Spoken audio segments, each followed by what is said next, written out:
जय हिंद दोस्तों हम लोग यहाँ पर सीटेट 2023 के लिए मैथ्स के प्रीवियस ईयर क्वेश्चन को सॉल्व करते हैं।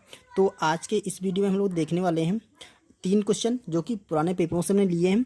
पहला क्वेश्चन है वो सीटेट के 2016 वाले एग्जाम का है। क्वेश्चन कुछ इस टाइप से दे रखा है, किसी चतुर्भुज के कोण 2:3:5:8 के अनुपात में हैं।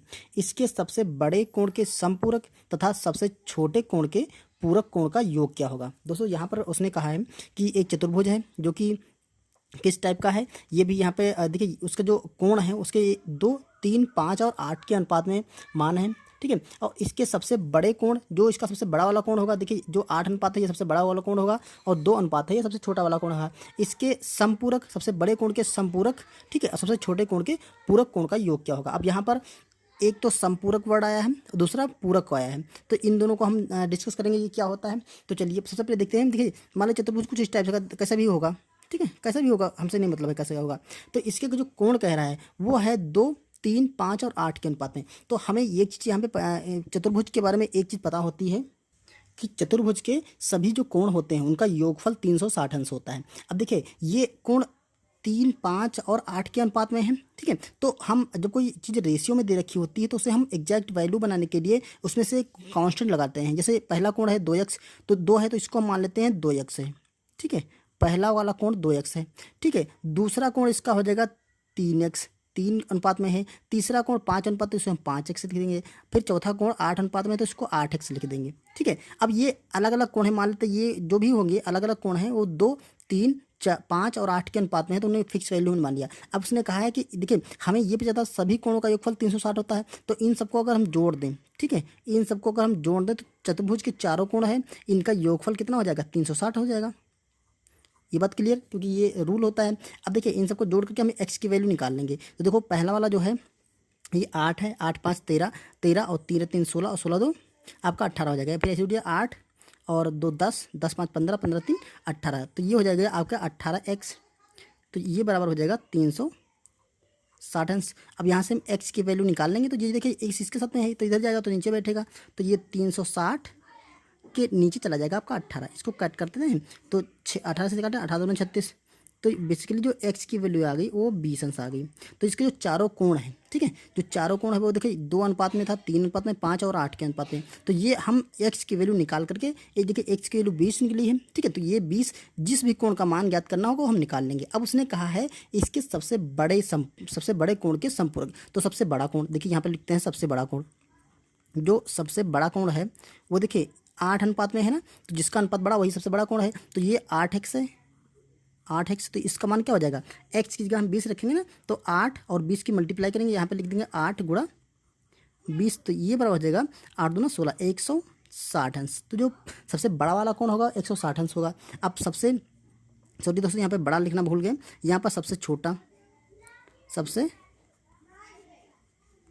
छोटा जो होगा वो देखिए 2x होगा, क्योंकि सबसे बड़ा 8x तो सबसे छोटा 2x होगा। तो यहाँ पर 2x, तो यहाँ पर 2 गुणे x की वैल्यू 20 रखेंगे, यहाँ पर हमने निकाला है, तो ये बराबर हो जाएगा 20 दूना 40 अंश। ठीक है, ये सबसे बड़ा कोण और ये सबसे छोटा कोण निकला है। अब उसने जो क्वेश्चन में कहा था कि सबसे बड़े कोण का समपूरक, दोस्तों समपूरक क्या होता है, किसी भी कोण का आप समपूरक निकालना चाहें तो उसको 180 अंश से घटा दें। जो भी कोण होगा वो 180 अंश घटा देंगे तो समपूरक निकलेगा। और किसी भी कोण का अगर पूरक कोण निकालना है, ठीक है, अगर किसी भी अंक का जो एंगल है उसका पूरक कोण निकाला है तो हम 90 से घटा देंगे वो कोण, ठीक है, तो पूरक कोण निकल आएगा। ये दोनों चीज़ें आपको याद रखनी चाहिए। तो देखिए यहाँ पर तो अगर हम इसका समपूरक निकालें, सबसे बड़े कोण का समपूरक निकालेंगे तो 180 से हम घटा देंगे 160 अंश, तो ये बचेगा आपका 20 अंश। तो पहला तो हो गया ये वाला क्वेश्चन का आंसर।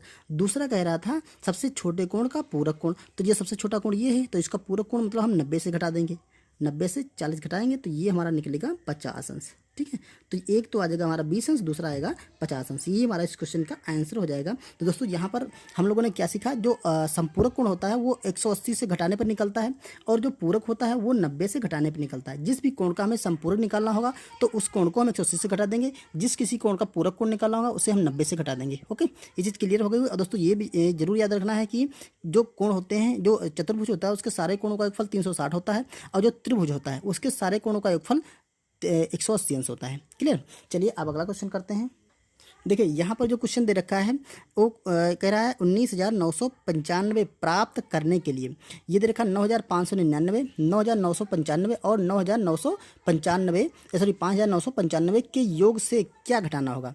देखिए ये क्वेश्चन क्या है, ये कह रहा है इन तीनों के योग से, ये जो तीनों अंक संख्याएं दे रखी है इनके योग से क्या घटाएं कि ये प्राप्त हो जाए। ठीक है, तो इस तरह के क्वेश्चन में अगर पूछे कि क्या घटाना होगा, ठीक है, कि ये प्राप्त हो जाए, तो जो भी है इनका योग कर लीजिए और इसमें से यही अंक संख्या घटा दीजिए, तो जो हमें घटाने वाला है वो प्राप्त हो जाएगा। देखिए जैसे आप ऐसे समझिए, जैसे मान लेते हैं ये है कोई संख्या 90, 90 से हम क्या घटाएं कि हमारा 50 प्राप्त हो जाए। ठीक है, तो इसमें से हम क्या कर रहे हैं 40 घटा देंगे तो 50 प्राप्त होगा। अब या फिर हम क्या करेंगे 90 से वही संख्या घटा देंगे जो जी पूछ रहा है, 50 घटा देंगे तो हमारा 40 प्राप्त हो जाएगा। तो इसी तरह से ये है, तो सबसे पहले इन दोनों का योग कर लेते हैं। ये 9,599 है, दूसरा है 9, 9, 9 और 5 है, तीसरा है 5, 9, 9 और 5, इसको हम जोड़ लेते हैं, इनके योग बोला ना, तो योग के लिए इनको जोड़ना पड़ेगा। तो ये देखिए 9 10 और 9 19 का 9 हासिल लगेगा हमारा 1, तो 9 9 18 9 27 1 28 का 8 हासिल लगेगा 2,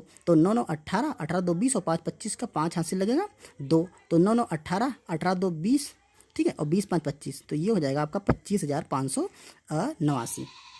तो आप क्या करना है हमें, अब हमें ये प्राप्त करने के क्या करेंगे, इसी संख्या को इससे घटा देंगे। ठीक है, तो ये क्या करेंगे 25,508 तहाँ 9 के 89, इसमें से घटा देंगे 1 9 9 9 और 5, इसको हम सब्ट्रैक्ट कर देंगे तो ये जगह आपका 4, यहाँ पर 18 से 9 गया तो यहाँ पे 9 बचेगा, यहाँ पर 14 से 5 जाएगा तो आपका 9 जाएगा तो आपका 5 बचेगा।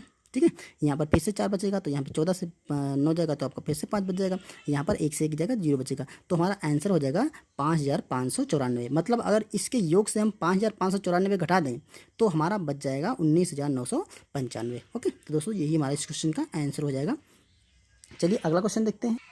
ये देखिए बहुत ही आसान सा क्वेश्चन है। देखिए यदि ये दे रखी एक ये घटाने का एक क्वेश्चन दे रखा है, यहाँ पर देखा 1,957 से यहाँ पर देखा 9 घटाया जाए तो बचता है एक, ये देखिए 1 8 बी और 8 ये बच रहा है। तो अब हम इसे कह रहा है कि हमें ए और बी का योग निकालना है। देखिए जो ये चीज़ दे रखी है यहाँ पर ए और बी हम निकाल लेंगे फिर योग निकालेंगे। अब देखिए हम जो घटाने का रूल है वो अच्छे से डिस्कस करके वो लगाते हैं। तो यहाँ पे देखो सिंपली हमें ए का मान और बी का मान निकालना है।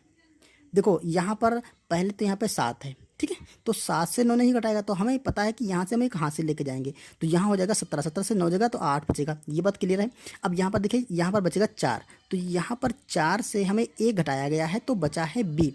अब देखो यहाँ पर 4 है तो 4 से जब हम ए घटाएंगे तो बचेगा बी, मतलब 4 से कोई ऐसी संख्या, देखो यहाँ पर ए और बी दोनों का मान नहीं पता, लेकिन यहाँ तो हमें पता, यहाँ पर बचेगा जब एक यहाँ से हासिल लेके जाएंगे तभी यहाँ पर 8 बचेगा और 8 से कुछ नहीं घटाया गया तो 8 बचेगा, मतलब यहाँ से हमें एक हासिल गया है। ठीक है, ये बात यहाँ से ये बात क्लियर है कि यहाँ एक हासिल गया है, तो जब हासिल जाएगा तो यहाँ पर हो जाएगा 14, तो यहाँ पर हो जाएगा 14, तो 14 से जब हमने ए घटाया है, क्या घटाया है ए, ये घटाया गया तो बचा है हमारा बी। तो हमें यहाँ से देखिए इस समीकरण से हमें ए और बी के मान भी निकल आएंगे और ए और बी का योग निकल आएगा। अब देखो इस समीकरण सिंपली हमें ए को इधर कर देना है, मतलब देखिए 14 है बराबर, इसको जब इधर ले जाएंगे तो बी प्लस ए आ जाएगा, या हम इसको ऐसे लिख सकते हैं कि देखो 14 बराबर ए प्लस बी, यही पूछ रहा था वो कि ए और बी का योग क्या होगा, तो ये बी का योग 14 हो जाएगा। ठीक है, ये बात क्लियर हो गई, तो यही हमारा इस क्वेश्चन का आंसर निकल आएगा। ओके, तो दोस्तों ये थे 3 क्वेश्चन जो कि हमने पुराने पेपरों से लिए थे। उम्मीद है आपको अच्छे से समझ में आ गए होंगे। अगर दोस्तों क्वेश्चन समझ में आए तो इसे वीडियो को लाइक करिए, चैनल पर नए तो सब्सक्राइब करिए।